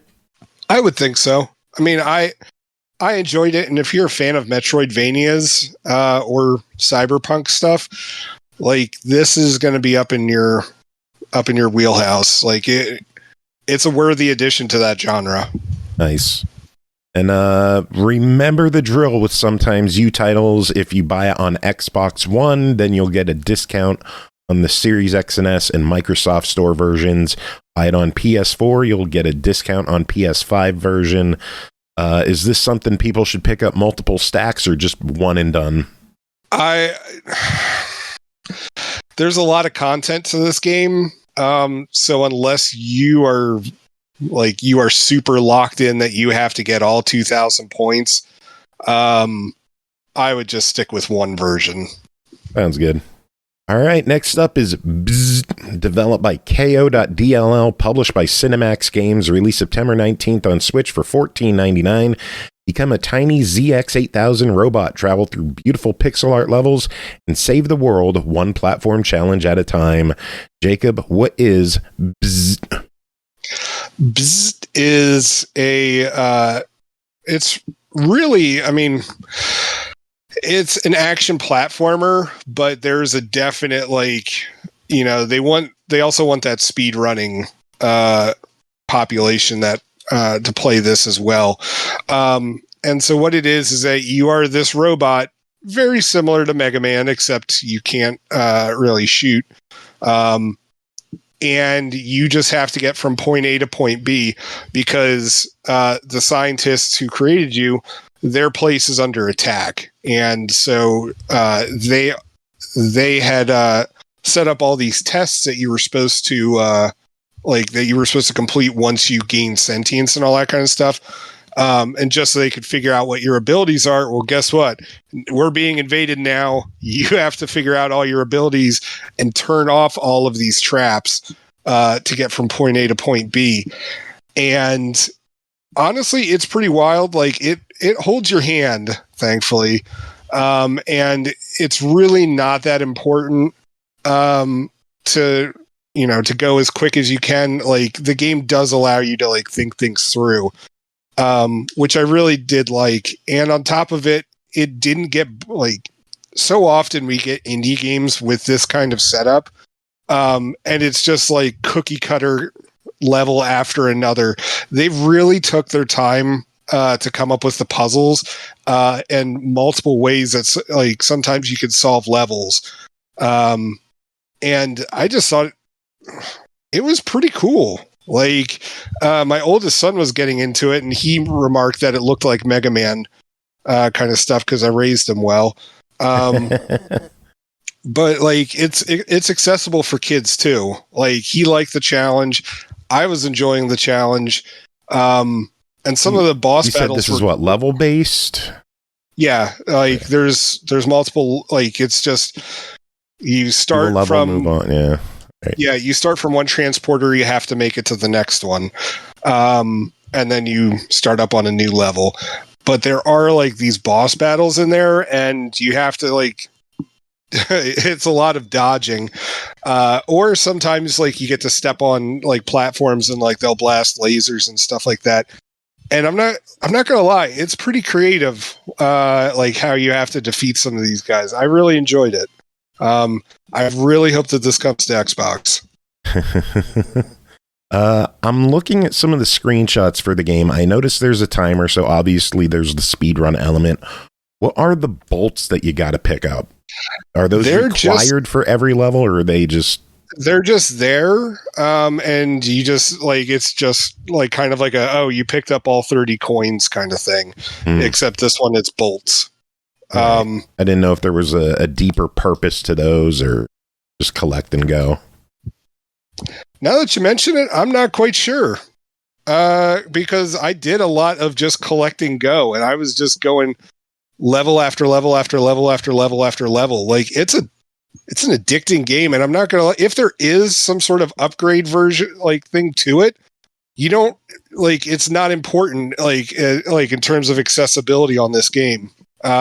Like, you know, it's not like, oh well, you have to go back to the shop so you can buy this and then you have this. No, you can just, you're like, the only thing that you need are your skills, which hopefully you have them.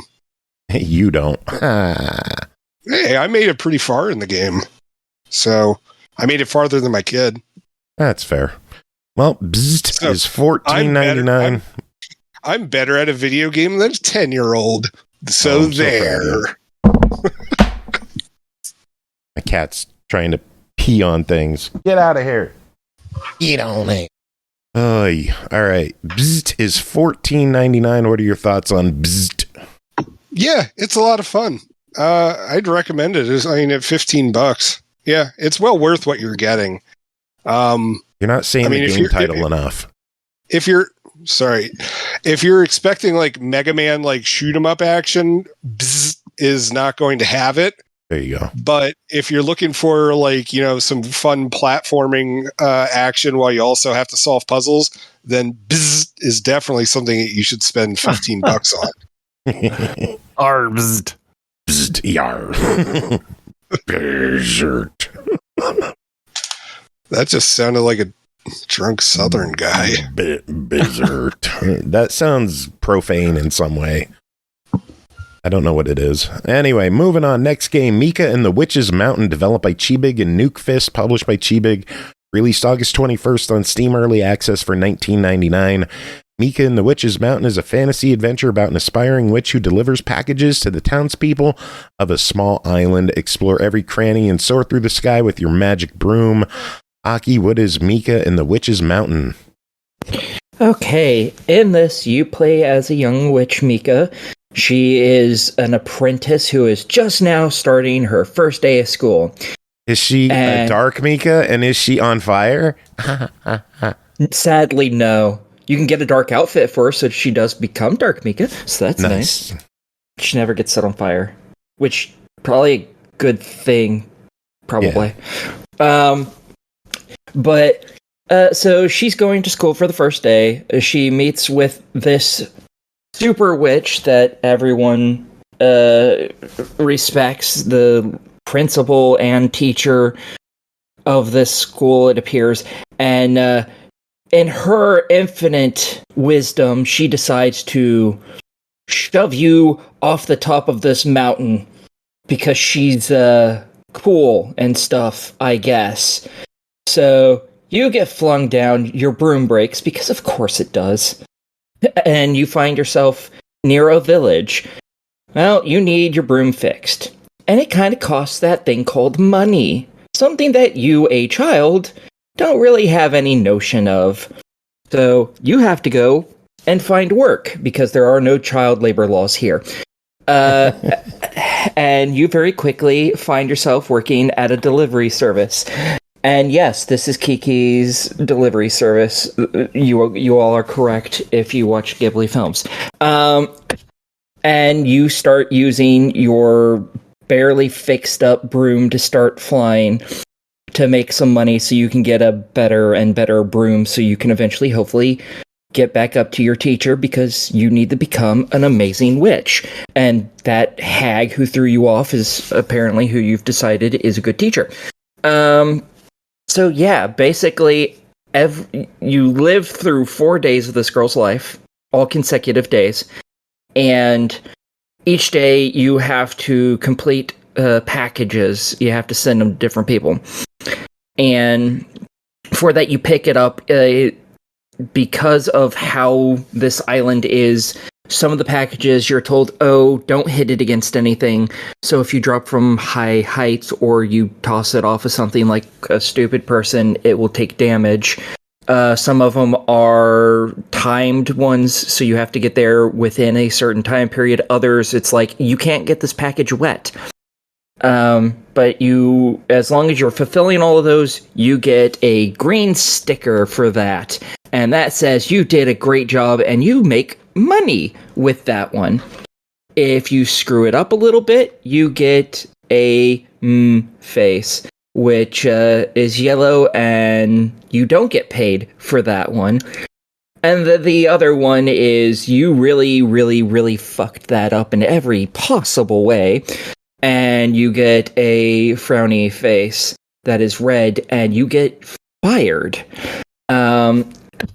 So yeah, there's not a lot of packages. The very first day, I believe it had 8 packages. And then each subsequent day, it gets some more packages that you have to do. And basically, it's just a day in the life. After you're done delivering all the packages, that day is over, and you start the next day. While you're delivering packages in between them, or while you're actively delivering, there are collectibles that you can find around the area. There's 100 of them, and they're all these little figures, the just generic bodied shapes, kind of like snowmen, but made out of rocks. And you collect those, and you can use those to buy a couple different outfits, as well as some charms that I don't know the purpose of the charms, because when I wore any of them, I couldn't find them anywhere on the character model, so I don't know. And yeah, there's 100 of them, which is exactly how much you need to buy all the different outfits and charms. Other than that, sometimes after you deliver a package, they'll be like, hey, can you deliver this to this other person for me? Which also adds into the amount. You eventually do find some missing lost packages that you can also deliver. They do not net you any money. It's just being a decent person for the sake of being a decent person. And yeah, that is a majority of the game right there. There's not a lot to it. It is a decently length game, but you're mostly just focusing on collecting stuff and delivering packages. There's not a lot else. Because again, there's only 4 days in this game. Yeah. So, yeah. Well, it is in early access. They believe that it'll be in early access for about 6 months. They plan to add more quests, more broom tricks, a fishing mini game, more languages and dungeons. What are your thoughts on the game now at $20? Is it worth people jumping into now, wish listing it? Should people follow it? What are your thoughts? I think it's totally worth the money now. It was a cute, fun little game. I didn't know what they were adding, so I'm super excited to see what all's added when it actually gets full release, because I've thoroughly enjoyed it. Just to be aware, if you care about Steam achievements, all of them seem to be broken right now, because I've not gotten a single one. I've 100%ed the game, so Oh, wow. if that. Yeah, they're not working. It shows right that now. they're getting unlocked. People have percentages on them. I know, right? If something's just lucky with them, I don't know. I'm guessing that one of their updates broke it. Would be my guess, because there's even a guide of where all the collectibles and stuff are, which I used because I found 60-ish of them and I couldn't find the others.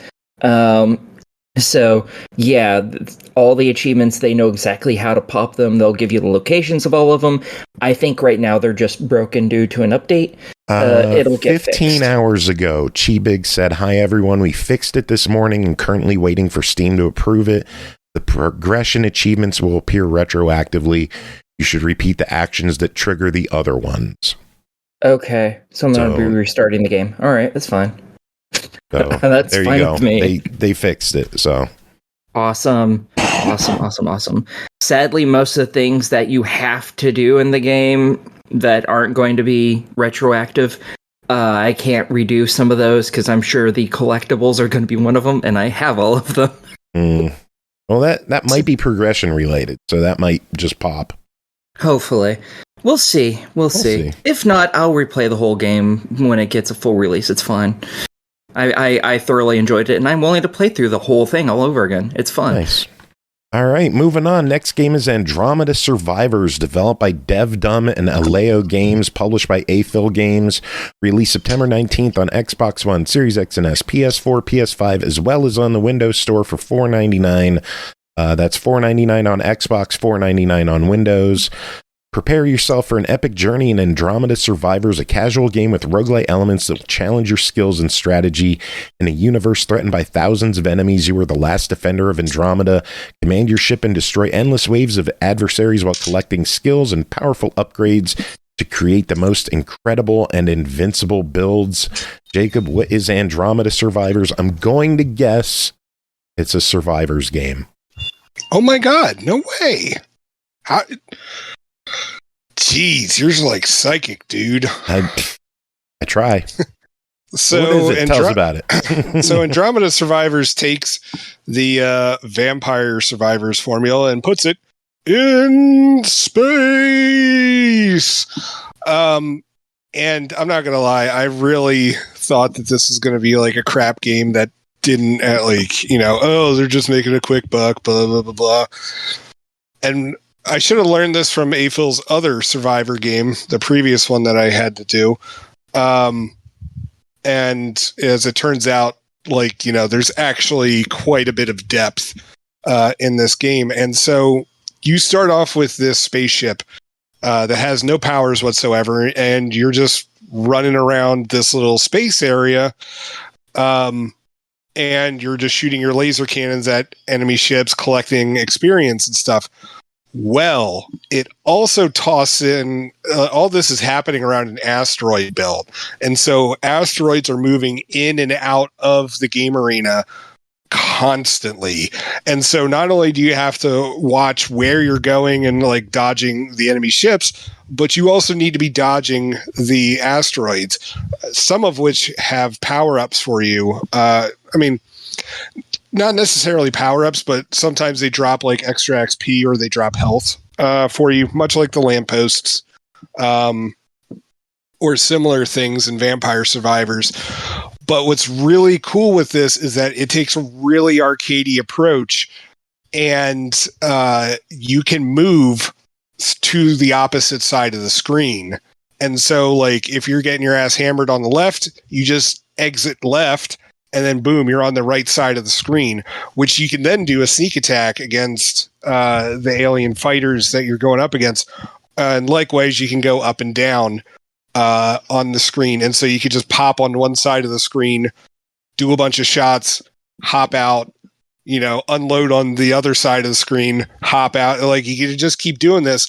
But of course, the asteroids are also coming in through that. So you need to be really careful with where you're launching yourself and where you're going to end up. And it's unexpectedly challenging and really thrilling. And I'm really surprised with this. I'm pleasantly surprised with this one. I'm not going to lie. So this is a Survivors game that actually has a distinct and unique twist to it. Yes. It actually, it very much feels like if somebody had made a Survivors game in the 1970s. It's pretty rad, and it's worth picking up, especially for $5. I was just about to say it's $5. What are your thoughts? Give us absolutely. Awesome. Is it worth picking up on Xbox and on Windows, or just one or the other? You're asking the wrong guy on that, because I don't ever do any PC gaming.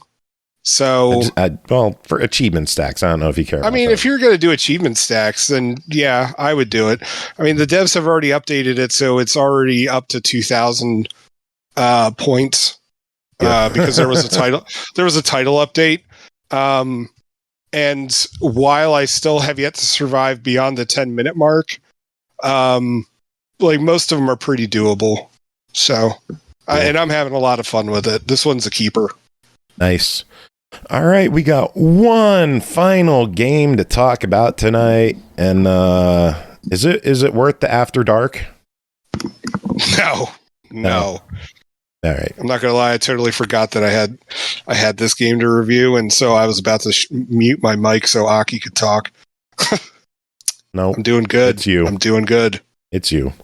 All right, Yep. One final game to talk about tonight is Moe Waifu H, developed by Yume Game Studio and eastasiasoft, published by eastasiasoft, released September 13th on Switch, PS4, and PS5 for $4.99.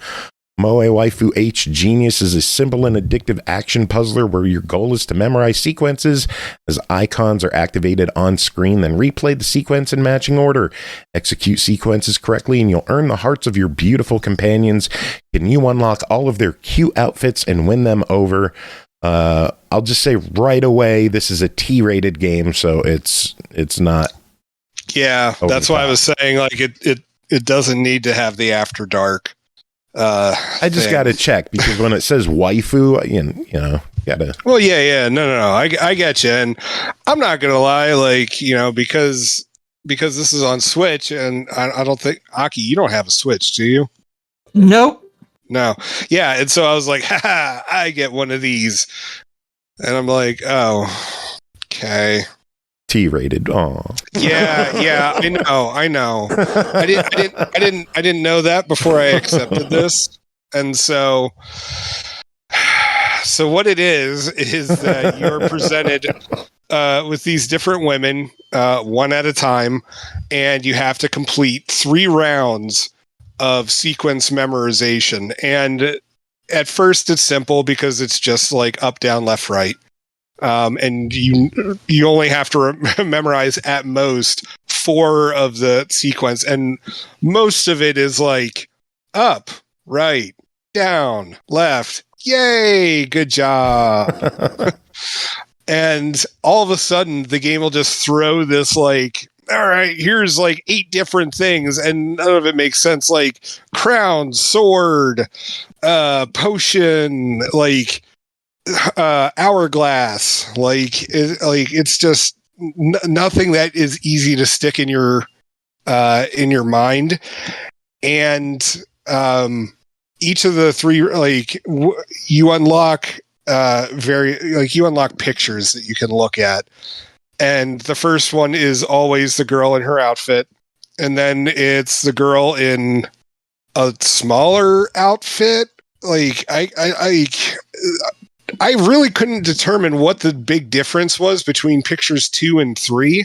So I don't know if like one is like supposed to be like swimsuit wear and then the other one is like bra and panties, but it's like they squeal this excited phrase in Japanese after you like successfully finish a round, but the game doesn't translate it. So I have no idea what they're saying to me.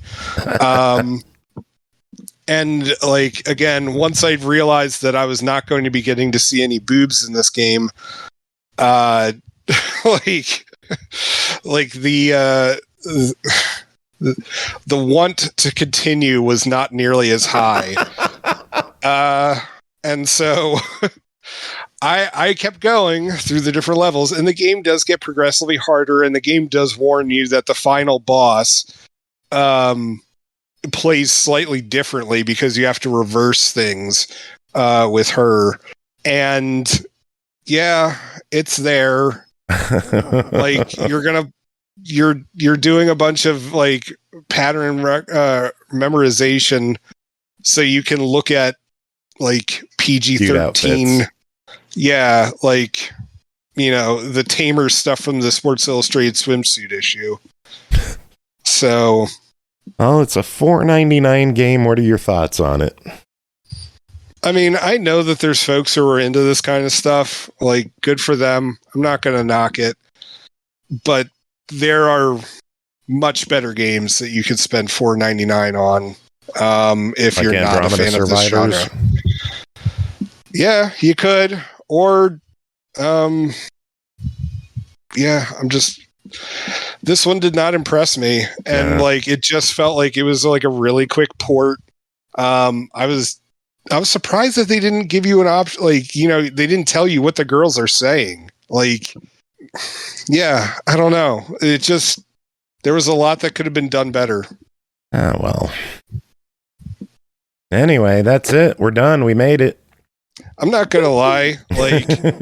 As soon as I was done, or as soon as I had played enough of that game for you're review, still going with the review. Okay. No. I mean, not really, but I mean, I'm now he's just spitballing. I'm talking about the game. We're just riffing, man. We're just riffing. Riffing. But it was like, R. my family shares the Switch. Okay, so my kids are on it all the time. My oldest beat Breath of the Wild. He was really proud of that, and I was really proud of that too.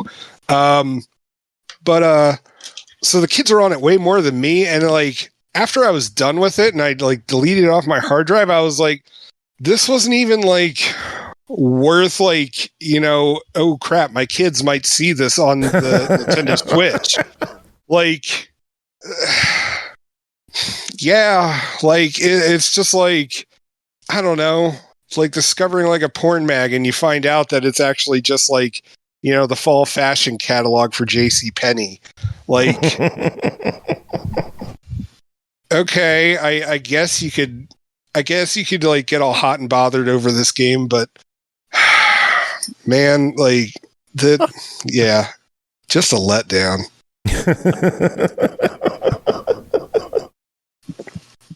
You're so passionate about this one. Well, the thing is that because there weren't any titties. Wow. Well, I mean, that's the thing. I mean, because Aki usually takes these kind of games, and so it's one of those times where I'm like, oh, haha, I'm the one who gets to do this, and it sucks. You can have all the titty games that are on Steam or PlayStation. Or not Steam, on Switch and PlayStation. Yeah, that doesn't have a PlayStation. Oh, well, Yeah, and I can give you all the games that have dicks on them, if that makes you feel better. That's the end of this episode. How many of those kind of games are there for Switch? I mean, because I don't know. There's boob games, but there's no dick game, right? No, there's no unless you consider the Cho and Nikki stuff. Which gotta be one, right? Which the remaster of that comes out next year, and I'm really hoping that it gets a stateside release. We know what that you want it. Well, yeah, but I don't even know what game that is. You look at sweaty wrestling guys 2 or 3 times a week. So 2 or 3 more than that, my man. I don't know. I don't know your TV viewing habits. I watch all the wrestling, all the man wrestles. I'm gonna have to show you a match one day. It features what they called the ass compactor. Okay, which is just 2 naked asses clamping up and down, and they shoved someone's head in there. Was it real asses or yes, a fake? Oh, 2 dudes mashing their asses together. What wrestling company was this? GCW, Game Changer Wrestling, and they did a promotion. They're United States, but they did a show in Japan with I think DDT. Say no more. Say no more. But they had the 2 legitimate gayest wrestlers possible wrestle each other in what might be the gayest match I've ever seen, and I show it to everyone because it's amazing. It is peak wrestling. It is. You need to show it to me too, and I don't even like wrestling. I just really like the concept. You just like watching 2 dudes roll around on the floor. Yeah. I mean, at least they know their place. All right, well, that's it for this episode. I'm gonna cut this one off here. Grant, thank you so much for coming on and hanging out with us for the whole episode. Music. We're going to play something from you. What should we play? Oh, I don't know what was the last thing I did. I don't remember that I put out. Name the favorite thing you did then. Oh. You know, I'm learning a song I haven't ever done live before for a live show in October. You can play my Grandia 2 fight song. Ooh. That was a fun Aria one. Grande 2? What's that? Aria Grande 2? Aria Grande 2, yes. The second one's way better than the first one. I thought it was the Nacho Bel Grande too. Okay. Oh, that would be delicious too. I I'm would into rather all of have those things. Are you going to rename it Nacho Bel Grande too now? I may. That'd be maybe I'll just hilarious. put that on the screen behind me. Nacho Bel Grandia. Where are you performing? I'm playing in at this little tiny convention. It's a few years in. It's first year with music called R2V2, and it's near Chicago. A buddy of mine's putting it on.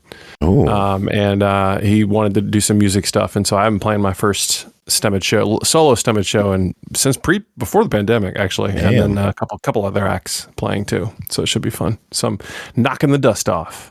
very cool. Yeah, Fingers crossed in preparation for MagFest. I hope I see you there. yeah. I should see you there. I'll be at Very Mag. cool. Yeah. All right, so we're going to play Ariande Nacho Bel Grande 2. Yes. Nacho Bel Grarianda 2. Grand go. Aria 2. Tacos and pop and JRPGs. Let's do it. So let's do it. Thanks again to you for being here. Thanks to Bri for coming on, doing her thing. Thanks, I guess, to Jacob and blah, blah, blah. Does anyone have any final words to end the show? No. Yokiro. Nacho Bel. Yo Bell. quiero Taco Bell. 100 baños triste. Okay, what's that mean? I knew I was going to ask. 100 sad toilets. That's what the Bel Grande 2 will do to you right there.